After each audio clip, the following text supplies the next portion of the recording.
Welcome everyone to the Landlord Information Seminar, the September 2020 version. My name is Brian Corrigan, the Law Director for the City of Lakewood. We at the City are accustomed to hosting these seminars in our council chambers, both in the winter and fall on a semi-annual basis.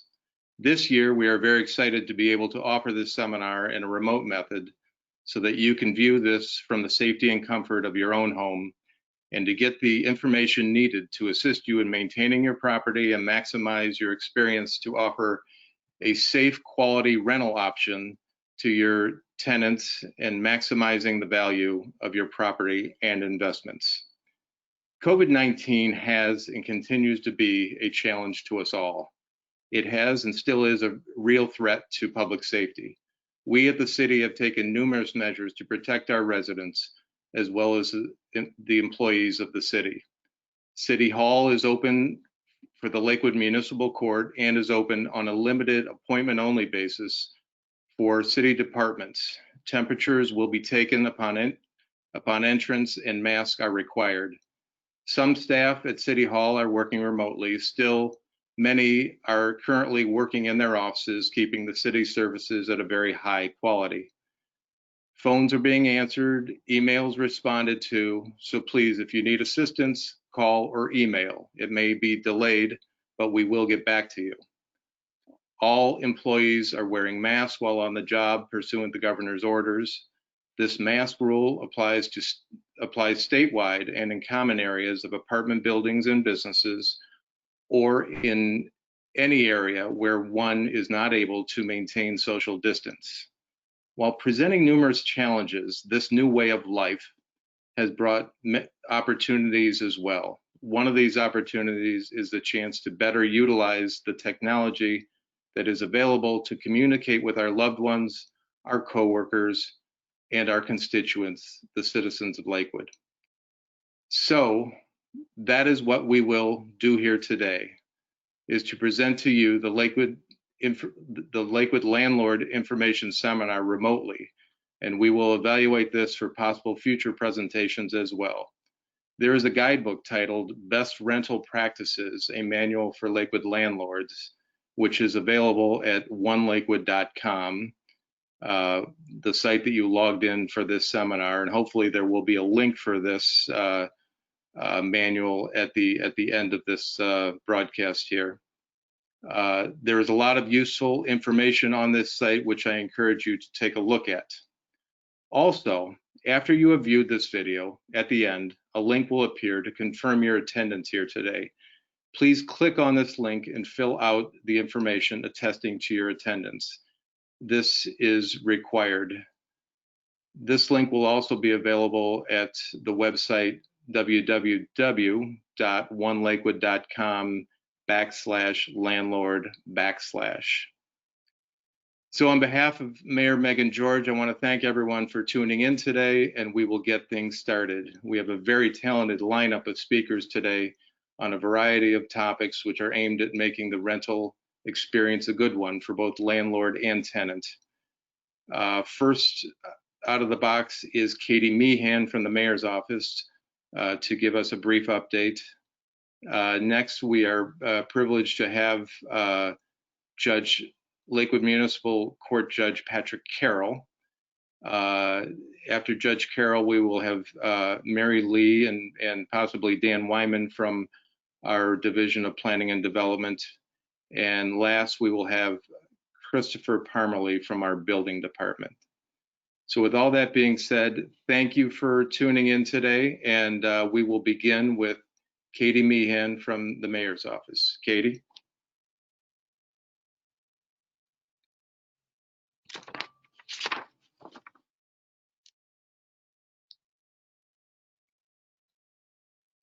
Thank you, Law Director Corrigan. Hi, everyone. So as many of you are probably aware, the 2020 census operations are underway and the deadline is fast approaching. Lakewood has achieved just above a 71% self-response rate thus far, and we do not have much time left. All responses are due on September 30th. The census data helps inform where over $675 billion are distributed each year to communities like Lakewood for clinics, schools, roads, and more. Lakewood residents rely on many of these programs, and the long-term impacts of COVID-19 desperately put us in a position to ensure we receive accurate funding for critical services. As you can see in the map, the lighter blue census tracts are falling behind. If you have homes in our low response census tracts, it's vital that you help remind your tenants and neighbors about the census and have them fill out their questionnaire. You can respond to the census online, by phone, or via mail. Back in April, all households should have had a census paper questionnaire sent to their homes. For households that have not responded to the census, they may receive a visit from a census taker. Census takers are following up with non-response households each day and can be seen between the hours of 9 a.m. and 9 p.m. It's important to note that census takers will be clearly identifiable and will not ask you for your social security number, your bank account, anything about a political party, or for any money donations. It's important to note that renters and our transient population here in Lakewood are considered to be our hard to count population and traditionally have been undercounted. Please share this information with your tenants, neighbors, friends, and help Lakewood get counted. Thank you. Thank you, Katie, for that. Our next speaker, we're honored to have Judge Patrick Carroll. Judge Carroll is one of the finest judges in the state who teaches seminars and webinars to judges and attorneys regularly throughout the state, as well as keeping up with a busy daily criminal and civil docket in Lakewood. Judge Carroll has been on the bench for nearly 30 years, and we're honored to have him with us today. Judge Carroll.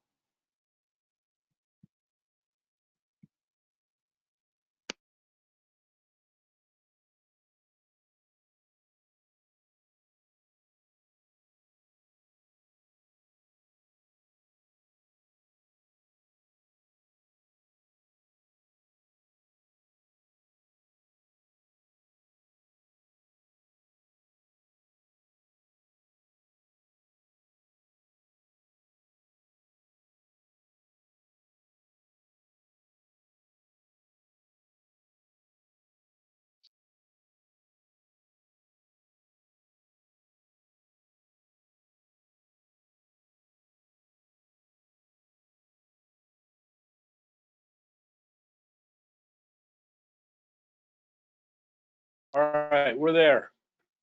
Very good. Very good. Welcome, Judge. Sorry for the delay. That's okay. Thank you, Brian.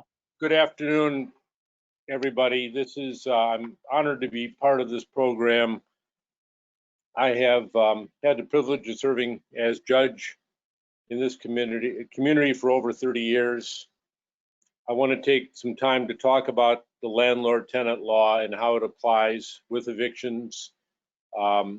As we know, eviction is a relationship between landlords and tenants. I can tell you that the vast majority of the landlord-tenant cases or relations in Lakewood work very well. The tenant pays the rent, leaves the place in good condition. The landlord returns a security deposit, and the court never gets involved. The job of the court, however, is when there are problems occur, it falls on myself and our team to address these issues. What I would like to do today, my goal is hopefully any landlord or tenant listening to this or watching this proceeding, that either you don't get sued, or if you do get sued and wind up in court, that you win. And what I want to do then is go over some of the law, because it is specific on landlord-tenant in Ohio.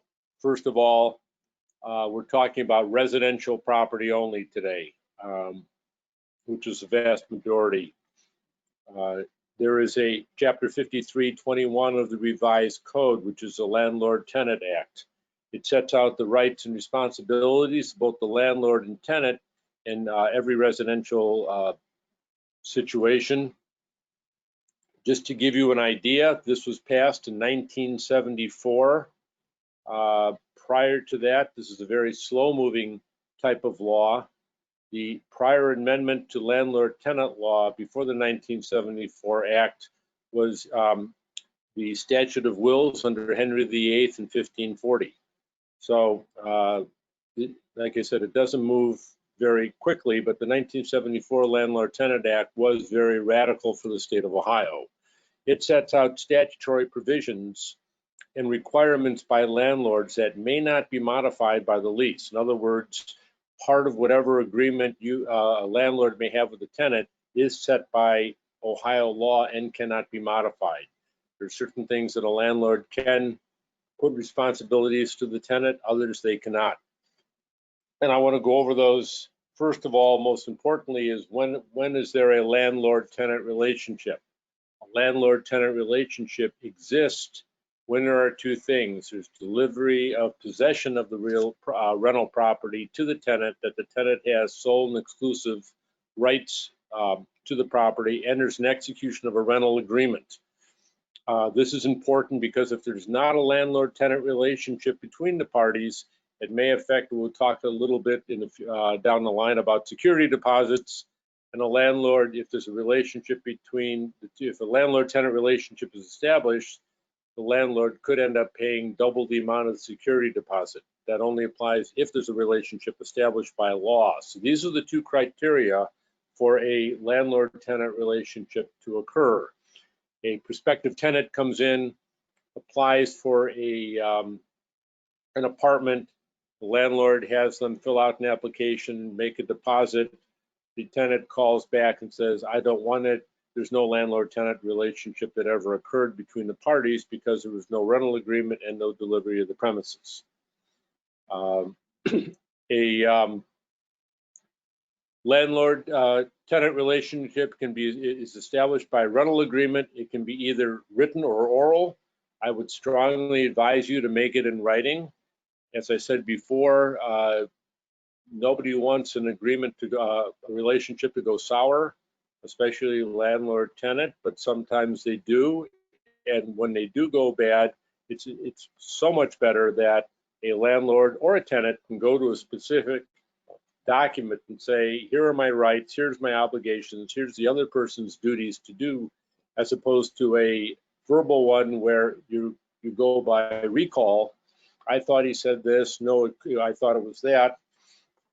And then that leaves it for the judge to decide at a trial. It makes it a lot clearer when it's set out in writing.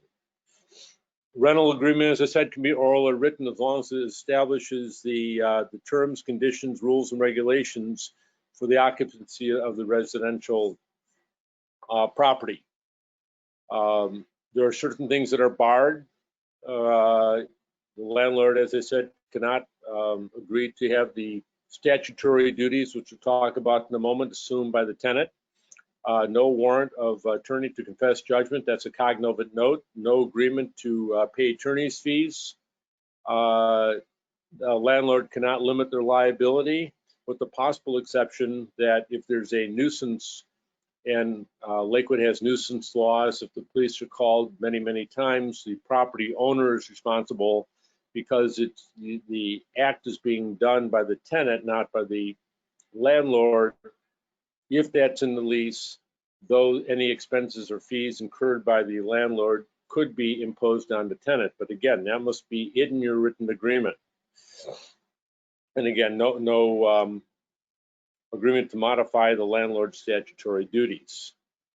The court also has the obligation to make sure that the agreement between the parties is fair. If there's anything unconscionable, the court has the authority to either refuse to enforce the entire rental agreement, in other words, throw it out, remove the unconscionable clause and enforce the rest of the agreement, or limit the application of the clause to avoid an unconscionable result. This occurs most often in the area of late fees. If a tenant is required to pay the rent on a regular basis, we'll say the first of the month, and they don't do it on a regular basis, the lease often calls for late fees. If the late fee is reasonable, it is enforceable. If the late fee is unconscionable, then it would not be enforced. an example of $20 a day for every day with no limitation, where the late fees soon eclipse the amount of rent. That would be unconscionable. The law does provide for reasonable late fees because the landlord has to take extra effort to collect the rent, but again, they must be reasonable. That would be one example of something that could be unconscionable. Rent is usually money. That's what's it's set out in the rental terms. It shouldn't. Any rental agreement should say when the rent is due, where it's due. So if the rent is due on the first of the month, does that mean deposit it in the mail that day? Put the check in the mail, which could be a week late by the time the landlord gets it and the check clears. Does it have to be delivered to a certain place? Generally, rent is due at the beginning of the term, and it's not prorated unless the parties agree. So if it's a month-to-month tenancy where the person's living there month-to-month, they move out on the 15th of the month, they owe the entire amount of rent. They move out on the second day of the month, they owe the entire rent for that month, unless the parties agree to that. Once the next term begins, the rent is due for that entire term. It's not prorated unless the parties agree to that. And again, if the landlord or tenant is going to agree, get it in writing. Continued acceptance of a late or partial payment may be a waiver of the timeliness of the rent. So if a person customarily pays their rent 4 or 5 days late, under the terms of the lease, it's due on the first of the month. Today is September 2nd. A landlord could not come in today and say, well, I'm going to start the eviction process because he didn't pay the rent on time, when in fact it has been, the landlord has allowed the tenant to pay it late, and by the conduct of the parties effectively modified the lease or the rental agreement. If that becomes a problem with the landlord has the obligation to put in writing to the tenant, I've allowed you to pay late in violation of the lease for the last few months. I am hereby giving you notice that you must pay the first of the month. I'm going to enforce the lease, but there must be given some type of notice beforehand. I'm going to warn any landlord out there, any exchange of rent for services is a horrible idea. Please do not do it. It messes up the relationships between the party. There's a landlord-tenant relationship. If you say I'm going to knock off so much rent or pay $50 a month for cutting the grass, removing snow, then there becomes an issue, because now the tenant landlord have an employee-employer relationship as well. If you have a more than one suite, more than one, and it's a double, 4-suiter, whatever, and you have the tenant help out and part of the rent is knocked off, that also causes a problem. For example, you have a 4-suiter as a landlord, the tenant is the one that shows prospective other tenants there. That tenant may not like those people and saying, I don't want to live in this building with them.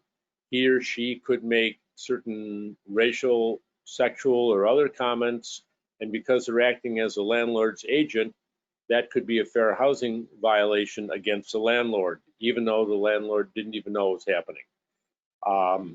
The best advice, make those separate agreements. Rent is one thing, and the landlord, and keep that within the lease. You want to have the tenant perform other services, or if the tenant's going to perform other services, make a separate agreement, don't make it part.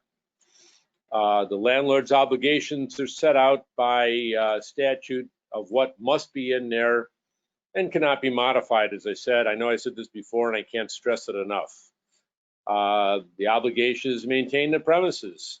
Again, it's the landlord's property that, and they have to maintain the premises, make it fit and habitable for the tenants while they occupy the premises. Very briefly, these are the obligations set out by state law that the landlord is required to follow. Most of them are self-explanatory: comply with the building codes, make the repairs, make sure the common areas are safe and sanitary, maintain electrical, plumbing, sanitary, heating, ventilation, and air conditioning, and appliances. The appliances the landlord does not have to supply, but if the landlord does supply, the landlord has the obligation to maintain those. In other words, that's part of the agreement between the parties. So if there's a stove or refrigerator and that stove or refrigerator ends up not working anymore, the landlord does have the obligation to replace those. If there is no stove or refrigerator, you have a relationship with the tenant that the tenant has to supply their own appliances, then the landlord is not responsible for taking care of those. Removal of garbage, especially if there's 4 or more units, supply running water, reasonable heat and hot water. The landlord is not required to pay. Believe it or not, this issue was litigated for many, many years before the Supreme Court finally decided the issue. There's a conflict in different appellate districts throughout the state of Ohio. The landlord has to supply, in other words, hook up, not pay the hot water. The landlord can, again, pay hot water if they want to, or reasonable heat, or they can make that part of the tenant's obligation as well.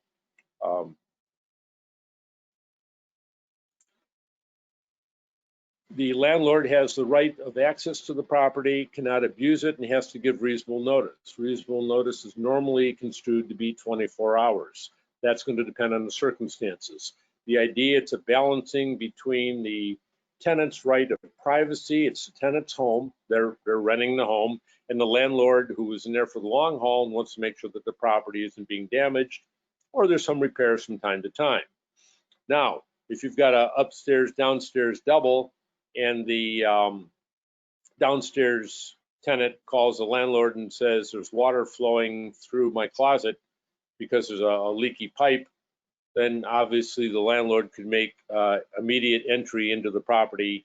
The upstairs tenant's at work, you don't have to wait 24 hours, you don't have to wait to get the tenant's permission for that.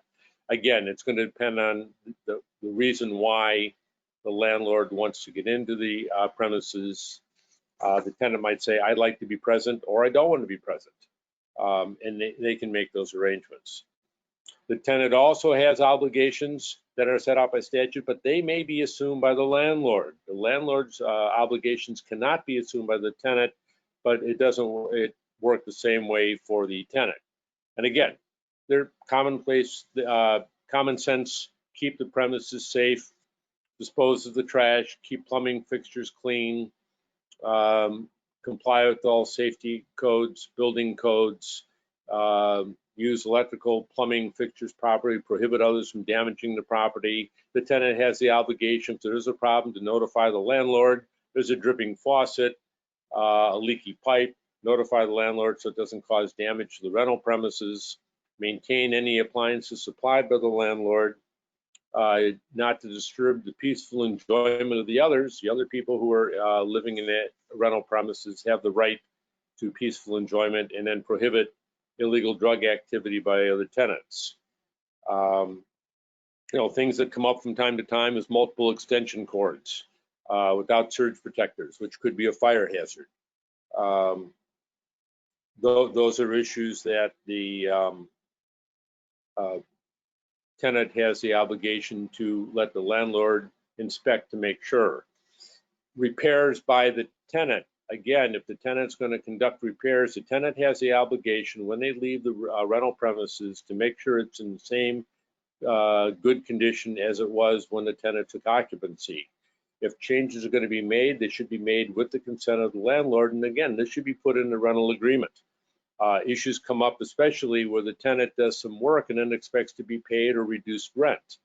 Again, if a landlord is going to do this and saying you want to build shelves, you want to change the plumbing, make sure that it says those fixtures remain at the premises so the tenant doesn't take them when they move, chandeliers, things like that, spell that out. Also, painting comes up with an issue a lot of times. And the issue comes up is that a tenant can only paint the premises with the permission of the landlord. Now, be very careful if you're a landlord how you give permission. If the tenant says it's set in light blue and I'd like to make it beige or light green, and the landlord says, all right, the tenant still has the obligation to return it to the prior condition, in other words, repaint it when they leave, unless the landlord agrees that that's all right to do. So many times we've seen situations where the landlord will go to Sherwin-Williams or Home Depot or somewhere and give different colors and saying any of these colors are okay with me. That might be if the landlord is thinking that's fine while you're living there, but you got to return it to the beige before you leave, and the tenant says he said I could paint it, you run into a problem. Those are the issues that wind up in court. Again, spell those out when those issues arise. As I said, the landlord must maintain the rental premises, or the tenant rather must maintain the rental premises, and this is why the landlord has the right of inspection. As I said before, quiet enjoyment. While it's a tenant's property, the tenant also has the obligation to other tenants to make sure that the property is, that they also can enjoy the place where they're living. Remedies for the landlord for any breach include eviction, monetary damages, and attorney's fees incurred. Now, we get to evictions. It's not working out. The landlord says, I'm going to have to evict the tenant. How do I do this? What do I do? First of all, if it is a month-to-month, there's a termination of tenancy is required. That occurs for one of two things. You must give a 30-day notice. The 30-day notice goes from the day prior to the beginning of the next day of the term. So in other words, August 31st for the term beginning September 1st. If it is a month-to-month, in other words, there's an or as opposed to a lease, and I'll explain that in a moment, or it's a violation of the tenant's statutory obligations that we referred to before under 53-2105, the list that we went over. It's not required for non-statutory violations, which is usually non-payment of rent. It's called a 30-day notice, and only the General Assembly could come up with a 30-day notice that could be 60 days. So in other words, if a person right now, if a landlord gives notice on a periodic tenancy to terminate it as of today, and this is September 2nd, the first day of that 30 days would begin to run on October 1st. So that could be theoretically a 60-day, 29 days in September, 31 days in October. If the tenant does not vacate by then they can start the eviction process. The difference between a month-to-month tenancy, periodic tenancy, and a lease is usually for a specific time, 1 year. What that does, that guarantees that the landlord will receive 12 increments of rent from the beginning to the end and cannot leave. The tenant, the rent cannot be raised during that time. So the tenant knows that the rent won't be raised. So it gives a certain cushion to both sides. A month-to-month, the landlord can raise the rent at any time. The tenant can also give notice with the 30-day notice to leave. If the tenant is violating the statutory obligations, there's also a 30-day period, and that goes back to the 30 days for the notice to cure the violations. Tenants leaving garbage outside their premises, not taking it down the hall to the garbage can. You give them notice, they say, oh, I'm sorry, I'm not going to do that anymore, and they don't, then you cannot evict them for that because they've cured the defect. The 30-day notice is not required for termination of any illegal drug activity. So you've got as a landlord, if it's a lease, no 30-day requirement. If it is for non-payment of rent, if it's a periodic tenancy, and you don't have to give a reason for terminating a periodic tenancy. It's just, you know what, I don't want to rent it anymore. I want to keep it, I want you out so I can do some repairs in it. My son-in-law is getting out of the Navy and he's going to be moving back here and they need a place to stay. As long as you give them notice, it doesn't have to be grounds. Then we get into the 3-day notice. That is a jurisdictional requirement by the state of Ohio. It's set out in 1923-04. And let me digress, there's a book put out by West Publishing. I don't get any royalties for it. Put out by Professor White.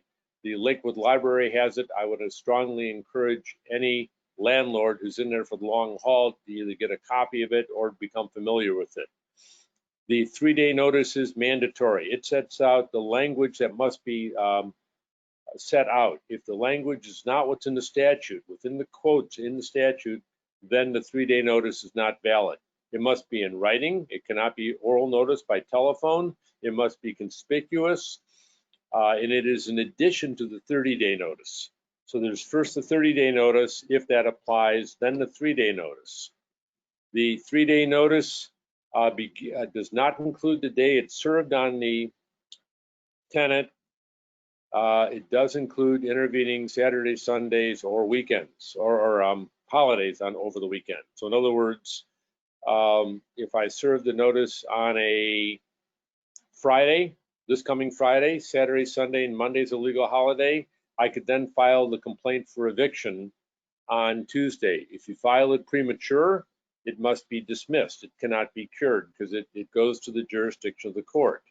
It can be served by certified mail, actual delivery to the tenant, or leaving it at the tenant's place of abode where the person lives.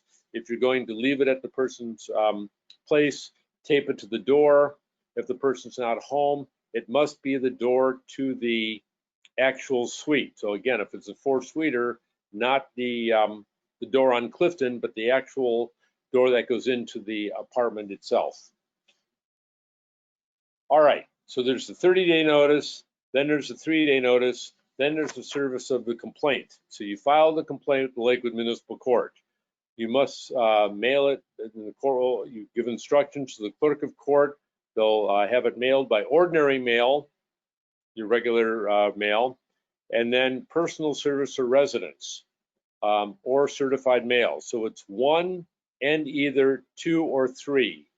2 being personal residence service, delivery to the tenant, delivery to a person of suitable age. You can't give it to a 4-year-old that opens the door, or posted at the door of the rental premises or by certified mail. So that must be done to serve the complaint. The pleading, the complaint you file, it's a complaint for eviction. You must set out if there's a periodic tenancy that it was terminated and the 30-day notice is given. You must then set out the 3-day notice, and the better practice is to keep a copy of the 3-day notice and attach it to the complaint. You must set out the grounds why you're having the person evicted. Normally it's non-payment of rent, and any rent accepted after the 3-day notice is issued requires dismissal if it's for current or future rent. So if I am being evicted and I send the rent to the landlord today, once the process has begun and the landlord accepts it, then the case must be dismissed. Be very careful, because if many landlords are doing things today by apps or by giving tenants deposit slips to put in the checking account. Once they do that, the landlord has accepted the rent. If I, as a tenant, give a landlord a check and he says, I don't want it, and hands it back to me, the landlord did not accept the rent. On the other hand, I get the 3-day notice, I deposit it, use the app or use the deposit slip and put it in the bank account, the landlord has accepted it. He cannot or she cannot return it back to me to defeat the eviction. So if that's the process you have, be very careful on that. Now, just when you thought it was complicated enough, at 8 o'clock last night, the CDC issued an emergency order. I have spent most of the day today talking to different judges and the judicial conference of the Supreme Court of Ohio to try to figure out what the heck is going on. This order is less than 24 hours. It goes into effect on Friday. So you're getting this on September 4th. So you're seeing this on the cutting edge. It applies to all residential property in the United States. Earlier, there was the CARES Act. The CARES Act has now expired. It expired as of September 1st. That was limited to federally covered property, either Section 8 HUD property or any real residential real estate rental property that was was guaranteed with a mortgage guaranteed by the federal government, usually Freddie Mac or Fannie Mae. If so, there's a moratorium through July, and then an additional 30-day notice under the federal statute, and then the Ohio 3-day notice that we talked about earlier. This applies to all residential property. It's limited to non-payment of rent. So if the tenant is causing destruction of the property, there's domestic violence issues, the landlord can go ahead with the eviction, cannot go forward with it. However, if the reason is for non-filing of rent, it does not prohibit the filing of the complaint with the court. The court must accept. The clerk of court is required to accept anything filed by a party, but the judge cannot go forward with the hearing on it until certain issues are resolved. Here's what it is. The tenant must show, and the CDC order says that they must make a sworn statement. We're in the process of developing a form. As I said, this is less than 24 hours old, and we're all feeling our way through this. But the tenant must show that they made best efforts to obtain available government assistance for rent or housing. I don't know what best efforts are. That's going to be the discretion of the court. So we'll talk about what to do with that form later on. Secondly, is that the tenant is eligible to receive the economic impact, the stimulus check, or has income no more than $99,000 for an individual or $198,000 for a family. So if you're above a certain threshold, this order does not apply and the eviction can go forward. Third, the tenant is not able to pay the full rent due to substantial loss of income, wages, or hours, or because of extraordinary out-of-pocket medical expenses. This leaves open a big question about what happens if the tenant can't pay the rent, but it wasn't due to one of those factors. That's what's in the order. The person hasn't been employed for 5 years. It's got nothing to do with COVID, which is what which is the basis of the CDC, the Center for Disease Control's order is. So that's going to leave an issue there if they can't pay the rent for other reasons. 4, best payments to make partial rent. We have been very successful in Lakewood with having, when eviction cases are filed, to have landlords and tenants get together, talk about payment over time, making a partial payment, and that has worked out on a lot of cases. I know landlords many times don't want the rental property to be vacant because they want the income stream to keep going, and if they can keep going with partial payments to be paid later on, then that's going to help both landlord and tenant. 5, and finally, the tenant has no other available housing options. If evicted, it would have to move into a residence shared by other people who live in close quarters, which I'm not sure what that means, having grown up in a large Irish Catholic family, or would have to move into a homeless shelter. That's fairly clear. So again, while the tenant is required to fill out a form that sets these 5 requirements out, again, it's probably going to wind up in front of a judge or a magistrate for a hearing so they can, what do you mean by you be living in close quarters? What do you mean by you made the best effort to make partial rent payments? This may mean the tenant is required to show pay stubs or tax returns. It's going to depend on the discretion of each individual judge. Also, the tenant is required, as I said, to submit a sworn statement. The court can hold a hearing, as I indicated. It does not excuse the rent, it just defers it, and the rent continues to accrue. And there are perjury penalties under federal law for any false statements that a tenant may make. Also, there's additional criminal penalties for violations by either landlord or tenant under federal law, which includes hefty fines, and even in some cases, if a death is involved because of the eviction, it could involve a jail sentence up to 1 year.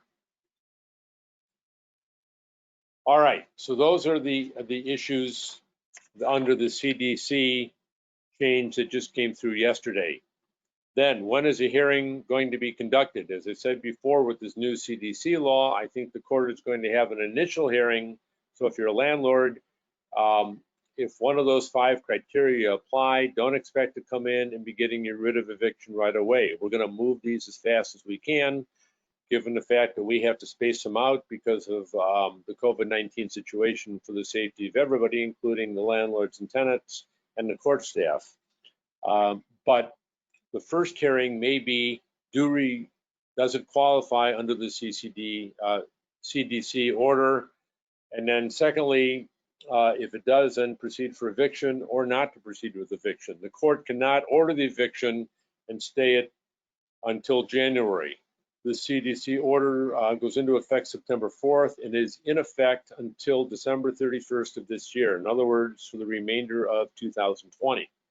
So the court cannot say, we'll grant the eviction, but you can stay there till January 10th. No, the court cannot grant the eviction. It cannot go forward. It'll either be dismissed or stayed, and then there'll be a lot of hearings come January. A continuance can be granted also. Normally, if the continuance is at the defendant's request, the defendant may be required to post a bond in the amount normally of what the rent is. That may run afoul of the CDC regulations. Obviously, if they can't pay rent, they can't post a bond. But those are other things that we are looking at. But the continuance is, at least in the Lakewood court, we tried to move them as quickly as possible and do them for the convenience of the parties as well. In addition to eviction, there's also can be a claim for monetary damages. That would include unpaid rent. And again, rent is not prorated in the absence of agreement by the parties. The landlord has the duty to mitigate any unpaid rent. If there's a lease and the person moves out in the first 4 months of the 1-year lease, the landlord can't just sit back and say, well, you owe me for the whole year. They have an obligation to try to re-rent the, they may have to lower the rent, and the tenant could be liable for the difference between the two if it's re-rented. Landlord may also recover reasonable late fees. Landlord is also required, may also, however, recover damage to the property beyond normal wear and tear. I can tell you, as I said before, I've been doing these cases for 30 years, and I can tell you confidently I have no idea what normal wear and tear is. It is fact-driven. It's going to depend on the facts of each and every case. Is a hole in the wall normal wear and tear? Could be. If it's a small nail hole to hold up a picture, that's normal wear and tear. If it's a 4-foot hole from a chair going through a wall, that's not normal wear and tear. Normally the landlord has to, if they have to repaint the premises after the tenant moves out, the tenants live there for 6 or 7 years, yeah, painting would be normal to repaint the premises, just like you would probably paint your own rooms after 6 or 7 years.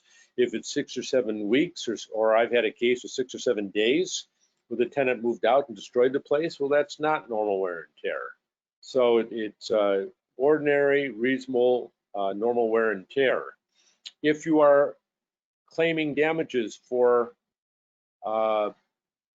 monetary damages, expenses for damages beyond normal wear and tear, you must show the actual damages, not a list of automatic deductions. Those are not permitted, even if they're in the lease, even if the tenant agrees to it.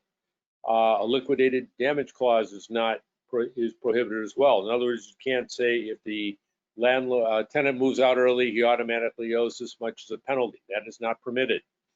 So you cannot say have a schedule in your lease saying clean every room, $50 a room, $100 a room. You must show the amount and expense for all the work that you did. On that premises. If you, and that would also include the work that you do yourself, it's reasonable. The tenant moves out, they vacated the premises, they abandoned the property, you go over there and you have to spend Sunday afternoon filling up black trash bags and hauling them out to the front, you're entitled to compensation for that. It must be a reasonable rate. It can $10, $15, whatever normal labor would be. You can't charge $300 an hour if you're a doctor or a lawyer, to say, well, this is what I charge to see a client or a patient. Well, then you go see the client or the patient and hire somebody for $10 an hour to clean out the apartment. But if you're going to do that, make sure, if you're going to paint the premises yourself, make sure you keep a list of all expenses. Here's what the paint cost. Here's how many hours it took me, and put all that on it. Similar, because when you come to court, you're going to have to show that in order to get the damages awarded to you. A landlord may collect the balance of the rent on the lease, but as I said, they have the, although the burden is on the tenant, the landlord still has to show mitigation of damages. Security deposit. Security deposit is there to protect the landlord on the last month's rent.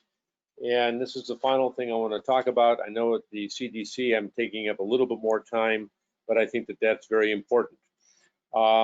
Security deposit is defined as any money held by the landlord. You can call it a garage deposit, a pet deposit, anything held by the landlord, any funds is a security deposit. Arose by any other name is still arose. If it's more than the monthly rent, the tenant is entitled to 5% per annum for that amount in excess. So if it's you're holding a security deposit of $1,200, monthly rent is $900, you pay 5% of that $300, the amount over the amount of the rent. The landlord has the obligation to terminate, to return the security deposit upon termination of tenancy, unless there's damages, unless there's either unpaid rent or there is damage to the property. The landlord is required to give an itemized statement to the tenant of any damages if they're going to hold back the security deposit. If the landlord does not return the security deposit to the tenant within 30 days, unless there's a reason for holding it because of damage beyond normal wear and tear or unpaid rent, then the landlord pays double the amount.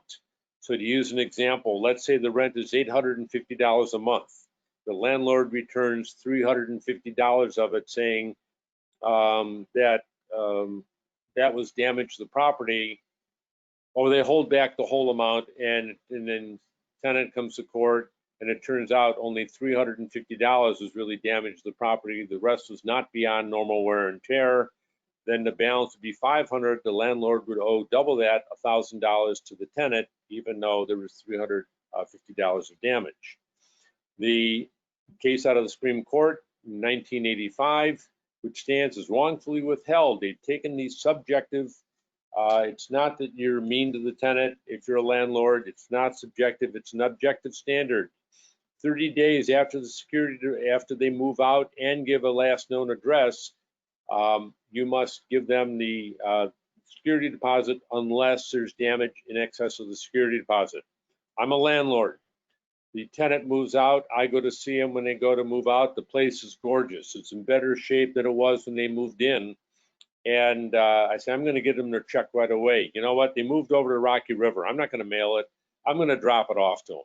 So I go home, write the check immediately. The day they move out, put it in my sport coat pocket, and forget about it. 31 days later, I put that sport coat on, and I go, what's this? And I pull out the security deposit check that I forgot to deliver to them. I now owe double the amount, even though my intentions were the best. One final thing I want to talk about is screening. I know that there are systems out there for screening. My advice, get a credit card application. Everything you need to know about a prospective tenant as a landlord is on that credit card application, where they've lived in the last couple of years, what their income is, where they work, things like that. Have them, make up your own form based on that. If the person has moved around a lot in a couple of years, inquire why. Maybe the person was going through a divorce. He moved into one place temporarily just to find a place to land, moved into another place for a year just to get settled, and now he's looking to rent from you long-term, and he has a reasonable explanation of why he did it. Maybe he just moved in from out of town, things like that. When we cite cases, every case that's listed by the Supreme Court, there's a initial in the case. A is a felony, B is a misdemeanor, C is operating a vehicle under the influence of alcohol, G, as in good, stands for eviction cases. So every court in the area is online. Their dockets are online. You can easily go when a tenant applies, go online. If they lived in Lakewood, pull up and see if they have a case that was pending in Lakewood. If it's a G case, that means there's an eviction action brought. Read it to see if they were evicted, what happened on it. You can do the same with Rocky River, which covers North Olmsted, Westlake, Fairview, Bay Village and Rocky River, Parma, Cleveland. So you can do your own screening. So if you see a G, for example, our cases are now 2020 G, and then the case number. Same with Rocky River Court, same with Parma Court, same with Cleveland Court, same with Cleveland Heights Court. So take a look at that. That's very important, because what we want the tenant to leave the place in good shape.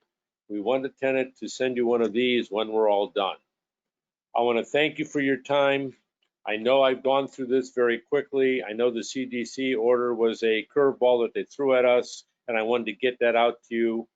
We're going to put something on the website this weekend to explain it as well, at the lakewoodcourt.oh website.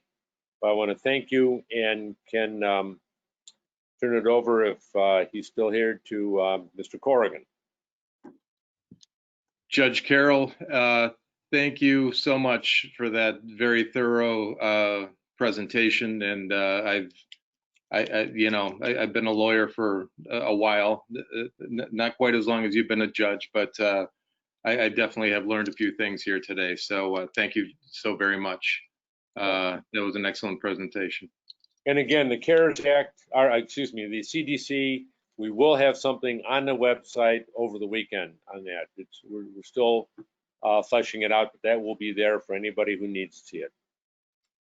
And seeing as we are taping this presentation about a week and a half before it is actually going to be aired and viewed by a lot of these landlords, that information will be available on the court's website then. Is that by this weekend? So it will be available by the time this presentation airs. Yes. So very good. Thanks, Judge. All right.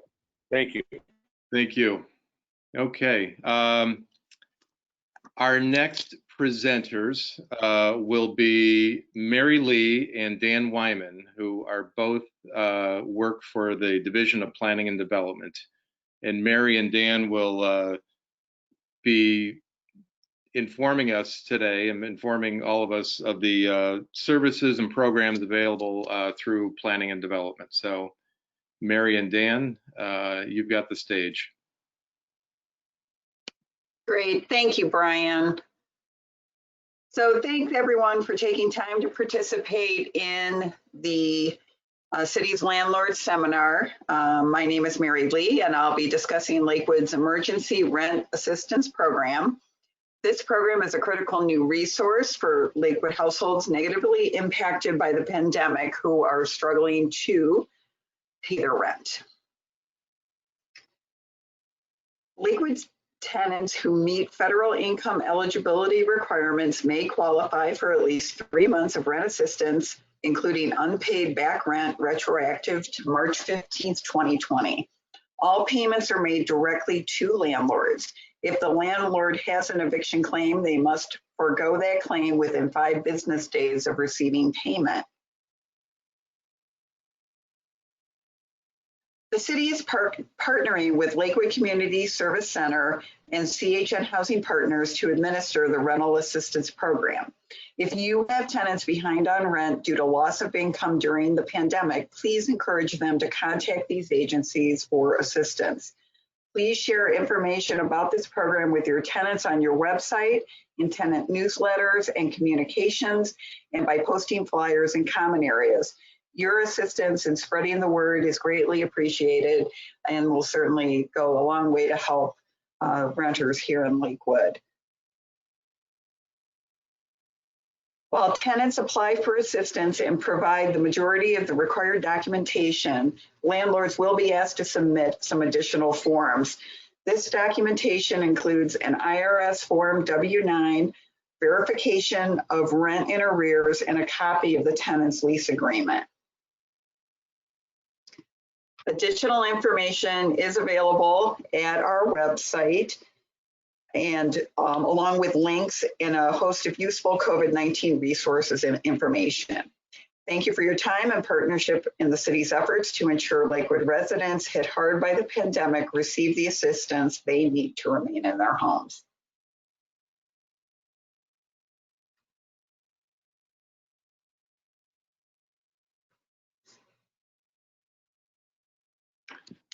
Okay. And does that conclude it for planning and development, Mary? Yes, sorry, Brian. Yes. Okay, very good. Thank you. Okay, very good. And our final speaker of the evening, or of the whatever time of day you may be viewing this, is Christopher Parmalee from the Division of Building, from the Building Department. The Building Department is a lot where the rubber meets the road, as far as a lot of interactions between landlords and Chris has some between landlords and the city, and Chris has some good information. So Chris, you have the floor. Thanks, Brian. Let me make sure we're good to go here. Can you see my screen, Brian? I cannot. Okay. Hang on. Technical difficulties. There we go.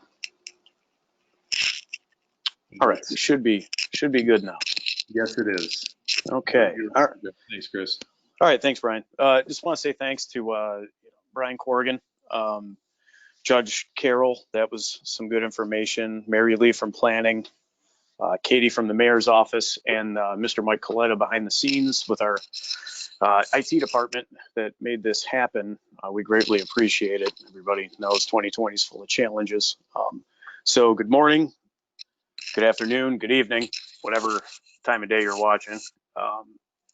Try to make it fairly quick yet informative here. So if you've sat through last year, it's much of the same, but let's get on with it. So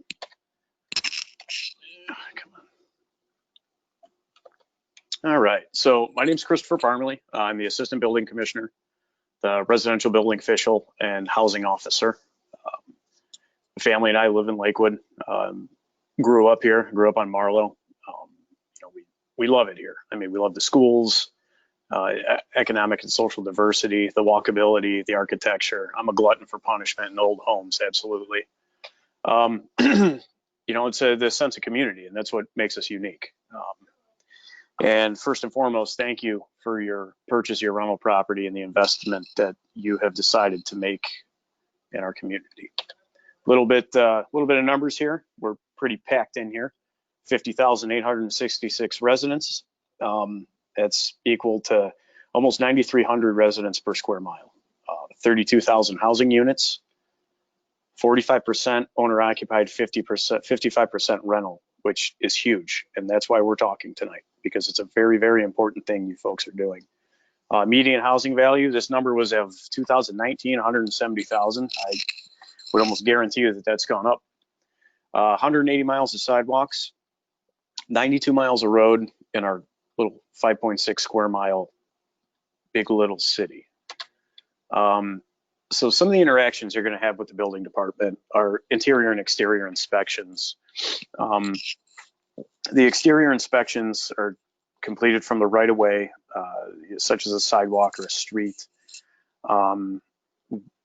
Any inspector that's doing an exterior inspection on the property, be it a complaint or, they see something, they want to take a peek, they cannot go past the building line. There's curtilage laws in place that don't let us go uninvited onto private property. That does not count the porch. Porch, you actively invite the mailman and members of the community. So if you think of that outside corner of your house, inspectors cannot walk past that unless we have permission or an open permit on the property and there's active work going on. Safety and maintenance inspections. Those include the interior and exterior of the property, foundation to rafter, basement to attic. We do these approximately every 4 years on rental income properties. It helps us, maintain the housing stock. Typically, if you do get pulled for an inspection, you get an inspection request letter in the mail prior to the scheduled inspection, and we try sending those out 10 days prior to the inspection, so you can notify your tenants accordingly. As Judge Carroll said, 24-hour is typically the norm. We like giving people a little more advance on that. Tenants can be ready that they're going to have, people coming in their house. Certificate of code compliance inspections, people know them as point of sales. They're required when you sell your rental property. Since March of this year, when COVID really took an active grasp, we have a moratorium on those inspections. So until further notice, we are not doing the certificate of code compliance or point of sale inspections. Just FYI on that. I mean, we most likely won't even continue those until the beginning of 2021, pending COVID cases and all that. You can also have interactions with us if you have plans to submit for your rental property, if you're pulling a permit, putting in a new hot water tank. We come and take a look at that. Some contractors have rental properties in the city as well. They interact with us on that way. Housing licenses obviously are required for any non-owner occupied dwelling. So single family home, 2-family that you rent the upstairs and downstairs. If you occupy 1 unit in a 2-family home, you are not required to have a housing license. Those are all done 100% online now, and we'll get to that here in a second. But if there's complaints by the tenant and they actually reside there, not a third-party complaint, not the tenant's mom complaining about something, but if the tenant calls the building department and files a formal complaint, we are obligated to go and do an inspection. We're not going to roam the entire property. We're going to go where the tenant directs us, as long as he or she is over the age of 18. Then we do the inspection, a neighbor, city official, et cetera, et cetera. Neighbors, it's typically high grass and issues with snow in the wintertime. Most importantly, keep the grass cut. I don't know if you cut the grass, your tenant cuts the grass. Just learned from Judge Carroll that that's a bad way to go. Keep the grass cut. Several complaints that come in, if you get complained about more than once, we just wind up putting it on the cut list. And when we get a complaint, we'll have Public Works go out and cut the yard at a fee of right around $200. So if I were you, keep the grass cut, keep the weeds pulled, keep the property looking pretty. Housing licenses and changes. These changes more or less took effect in 2019, but we're on year 2 of the housing licenses being due as of November 1st. Non-owner occupied single family homes, 2, 3-family, multifamily, apartment buildings, condominiums, vacant properties, you're all required to have these licenses. You can go on their codified ordinance to 1306-43 through 1306-52 for some additional requirements. We have fee schedules online, so you can see how much that costs. Late fees are assessed this year after November 1st. In 2019, that was the first time that housing licenses were all due on the same day. Typically, they were split between commercial and residential, but now it's all due November 1st. So if you pay November 2nd, you will be assessed a $25 late fee per dwelling. So if it's an apartment building, it can get pricey. Just make sure you take care of that in a timely fashion. Housing applications are online. You'll see on the screen that Citizen Serve link. Copy and paste that, throw it in your browser. That'll take you to the City of Lakewood's online portal. create an account just like you would with Amazon or anything else. And then you log in with your account and you can obtain your housing license through there. You can apply for permits. You can pay for any licenses, pay for permits, look up information on other properties. It's a pretty useful tool. It's pretty neat. It's a good feature. Stops you from having to come to the building department if you really don't want to, or out of state folks that, you know, they have a local agent, but he or she can't make it. So, and if you need any help with the application, you need help with the Citizen Serve portal, creating your account, feel free to email us, building.permits@lakewood.oh.net. You can call our main line, 216-529-6270, and we'd be happy to walk you through that. For new landlords, this is going to be obviously new. So we went online with our portal, this system 2019. So most importantly, if you are renewing a license, select renew housing license. Don't apply for a new one because it'll give you different license numbers and it just confuses the whole situation. Some good resource links. So Citizen Serve link right on top. Residential Code of Ohio. Anything that requires permit or approval comes out of the 2019 Residential Code of Ohio. There's no Lakewood building codes. There's no Strongsville building codes. So every municipality in the state should be doing the same job the same way out of the same book. So that link right there takes you right to the Residential Code of Ohio. It's free. It's a free viewable PDF. If you want to take a look at our zoning codes, there's the web address below there. Our hours Monday through Friday, 8 to 4, 216-529-6270. That's our main line. Housing.building@lakewood.oh.net is one of the other emails. The other one, building.permits@lakewood.oh.net. And then for the virtual landlord training seminar, to obtain the completion form, the link is there as well. So you click on that, finish the form up. Again, this is a very different time that we're all trying to work through. There's all this important information that, we feel is detrimental, that everybody has the same opportunity to, get the information of the landlord training seminar. Despite popular belief, the building department is open. We're still doing field inspections. We're still doing permit inspections. We started a handful of months ago with the availability to do remote inspections via photographs, FaceTime videos. Like I said, the only thing we're not doing is the certificate of code compliance inspections.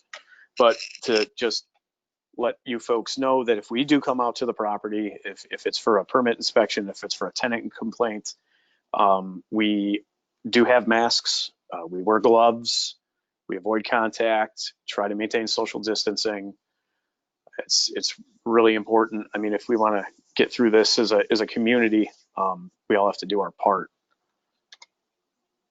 Typically right now would be the question and answer portion, but I will let you know if you have any questions or you want to reach me directly. Email is Christopher, CHRISTOPHER .Parmelee, PAR, M as in Mary, ELEE, @LakewoodOH.net. Or you can call me direct, 216-529-6295. And that's it, folks. So I really appreciate everybody taking their time to watch the video, listen to all these smart folks we have that work for the city and work for you. And I appreciate your time. Thank you.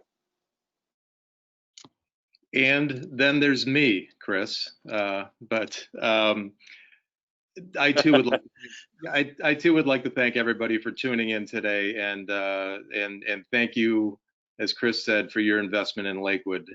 We at the city here do want to work with you, and we want to make the experience of being a landlord as easy and as seamless as possible. As Chris indicated, please take the time and a link should appear at the end of this video. Please take the time to fill out the information and attest to the fact that you did view this today, so you will get credit for viewing this today. And also there should be a link to the best rental practices manual and handbook, that a lot of the information we talked about today, and there are forms in there. There's all kinds of good, useful information there that's very useful to, for both landlords and tenants both. So thank you for viewing today, and it was a pleasure seeing you, and I hope you enjoyed the presentation. Thanks very much. Have a good evening, daytime or morning. So take care. Be safe. Thank you.